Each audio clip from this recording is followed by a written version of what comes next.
அண்ணன் உன் துணையே ஏழைக்கு போதும், பல்லாண்டு நீ வாழ தமிழ்ச்சாதி வேண்டும்.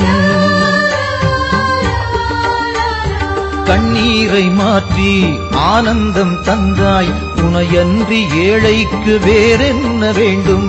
தியாகங்கள் கூடி தினம் உன்னை வாழ்த்தும், தேசங்கள் பூத்தூவி போற்றும். காயங்கள் கொண்டும் தமிழ்ச்சாதி உயர, சிரிப்பைத்தான் உன் கண்கள் ஏந்தும். நாங்கள் உனை எண்ணி வாழ்கின்றோம், வாழ்க நீ நலமாய். போராளி தலைவன்தான் திங்கள் திருமான், பூபாளப் பறவைதான் திங்கள் திருமான். தாய் பாசம் வைத்தானே கண்ணோரமா, நம் தாய் வேறு இவன் வேறு என்றாகுமா. போராளி தலைவன்தான் திங்கள் திருமான், பூபாளப் பறவைதான் திங்கள் திருமான்.